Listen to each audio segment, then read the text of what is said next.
Screech by TarynMcT. Read by Oakshadow5. Chapter 21.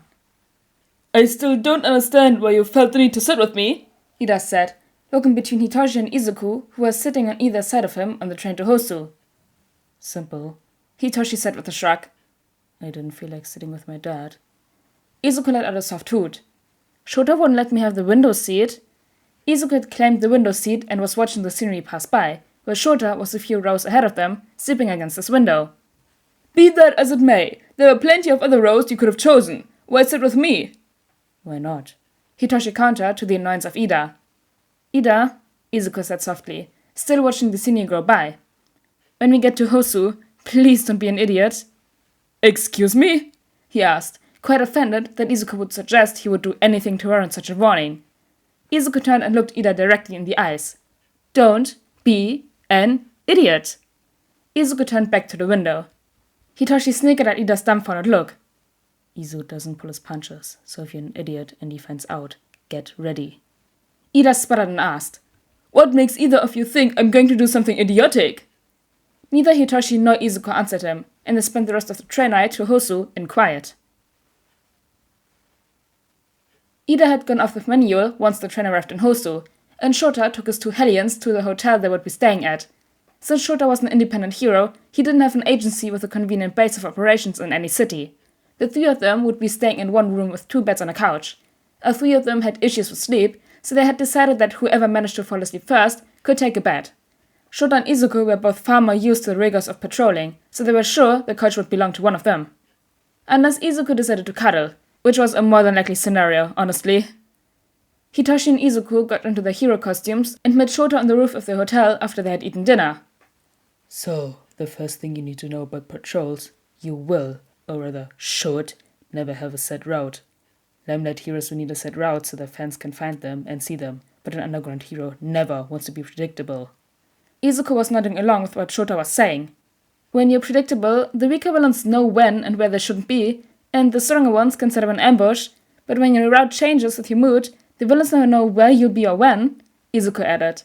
I never really needed to worry about a route, I just flew above the buildings and kept my eyes and ears open. That's a benefit that comes from having the power of flight. For those of us stuck on the ground, we have to alter our patrol route nightly. Shota turned to Izuku. You have your earpiece, right? Izuku nodded. Okay, you know your rule for the week. Keep in touch, and if anyone tries to give you shit for flying, let me know. You have permission to patrol the skies. Don't engage without my direct say-so. Izuku nodded, chirped, spread his wings, and jumped off the hotel's roof. Hitoshi watched in jealous awe as Izuku flapped his wings silently and soon disappeared into the night sky. Turning back to Shota, Hitoshi said, So we're going to be going over patrolling all week? For the past 3 nights, Izuku had kept to the skies, directing Shota and Hitoshi to minor scuffles in the area while keeping an eye out for Stain. He had thought he saw him a few times, but every time he tried to get a second look, there was nothing there. Izuku had really missed this feeling. Flying for patrol was a lot different than flying for the pure enjoyment of experiencing the sky. The main difference was that Izuku had to stay closer to the ground so he could take part in the fight if needed. Because of this, though, he had been spotted by a hero on the second night. Manuel had noticed him, and after pointing him out to Ida, called him down. Izuku had told him he had permission to patrol solo from Eraserhead, and after confirming that himself, Manuel let out a message to the rest of the Hosu-based heroes to leave Izuku alone should they see him. Izuku noticed something going on downtown, a commotion of some sort. Eraser, there's something downtown. I'm going to go see what it is, he said over the comms. Go for it, Screech. Keep me updated in case I need to. Shota was interrupted by Izuku. No, Moose! There's 5 of them! Eraser, I'm going to help them! Izuku called out, and Shota knew that he wasn't asking. Damn it, Screech. Fine, you have permission to engage. Just don't get hurt. Instead of a reply, Shota heard Izuku let loose a screech from a few blocks away. Hypnos, come on. Tenya heard the commotion along with Manuel, but when Manuel had told him to follow him to the excitement, Tenya had turned and run the other way. This was his chance. While Manuel was distracted with some situation, Tenya would finally have his chance to look for Stain. He was sure to find him if he searched the elevators a little way back. He had thought he had seen a flash of red a way back, so that's where Tenya went first. As he was running, he heard what sounded like voices, so he ran into the alleyway he had heard the voices and was pleased to see he was correct in thinking it was Stain. Hero Killer Stain! I'm here to end your reign of terror, Tenya called out to the villain. Stan looked up at Tenya. You're a child, aren't you? Stan asked, looking at Tenya. Go away, this does not concern you. You fiend, this does concern me. You attacked my brother and permanently injured him. My brother will never be able to be a hero again. And for that, Tenya exclaimed, I will be putting you down. I've inherited my brother's name. So now you face Ingenium. Tenya fired up his reciprocal burst and charged at Stan, fully intending to end him in one hit, but was not prepared for the speed of Stan's attack. Before Tenya had managed to react, Stan had stabbed him in the shoulder and pulled the blade free. You villain! Tenya turned around, intending to charge him again when Stan licked his blade. Tenya instantly fell to the ground. Stan leisurely walked up to Tenya. You fake, he hissed. You claim to be a hero, but you are only acting for yourself in the name of revenge. Tell me, little fake, did you even notice the other hero that was in this alley with me? Tenya's eyes widened. No, he hasn't noticed that there was anyone else here. Which, thinking on it, he should have. He had noticed Stan because he was talking to someone, right? Stan grinned and moved Tenya so he was watching Native staring back at him with fearful eyes. Little fake hero, you're going to watch me kill this fake, and then you're going to follow him to the afterlife. Izuku came in fast with an ear-splitting screech at the first Nomu he saw, only using enough power to temporarily stun it while he extended his talons and raked them deeply across the brain, killing it, and then he flipped in mid-air instead of on another one.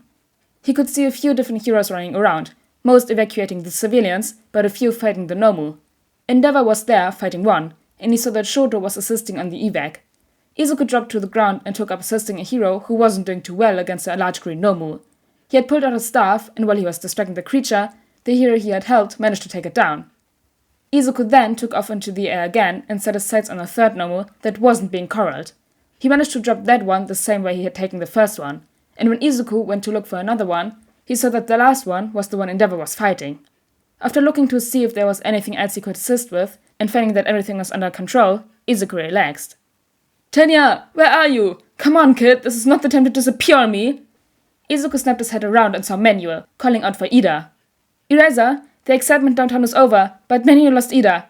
I took down 2 Nomu myself and assisted with a third, so I should stick around for my statement, but… Screech, go find Ida. Once you find him, drag him back to Manuel, and then you can give your statement. Shota interrupted tiredly.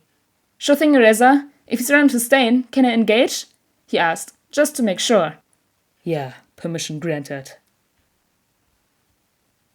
Tenya couldn't stop his tears from falling as he watched Stain decapitate the other hero. Native? Was that his name? Tenya wasn't sure, but if he had just thought about being a hero, and not just about revenge, he might have seen the hero and gotten him out of danger in time for him to survive.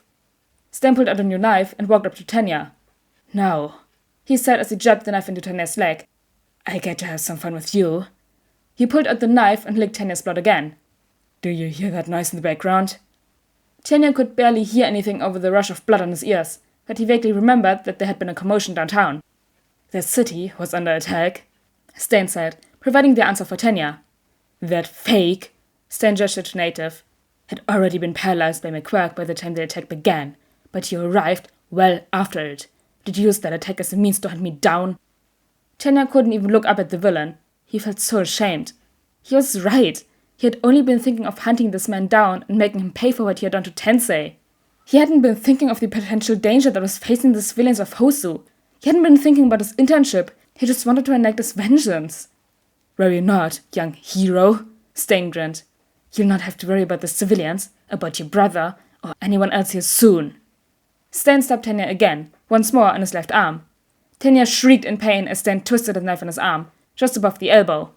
Stan pulled out the knife again, and by the look in the villain's eyes, Tenya knew this was it. He was going to die with the next attack. I'm sorry, Tensei, he whispered, closing his eyes and accepting his death. The hit never came.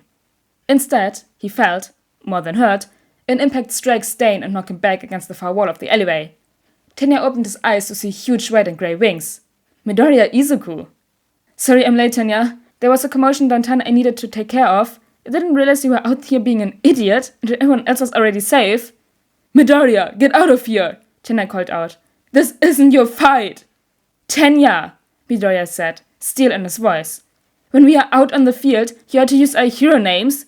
It doesn't matter if you know my civilian name, you're not to use it while on the field. Honestly, that's one of the first things Eraser-sensei told us when we were leaving for our internships. That's right. Tenya hadn't informed any of his classmates that he had decided to take on his brother's name.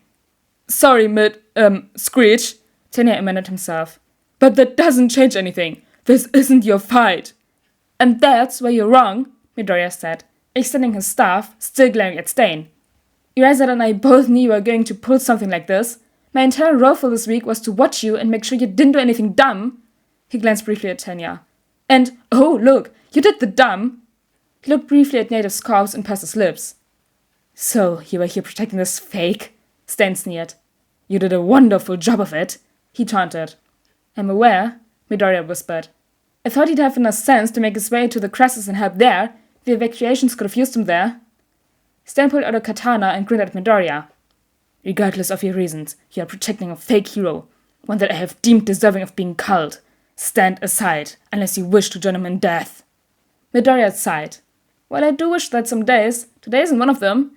He shifted his grip on his staff. I'm going to stop you. Oh my gosh, we already got to the Stain segment. So this version is a bit worse because Izuku wasn't there from the beginning. So Ida is probably going to lose his arm.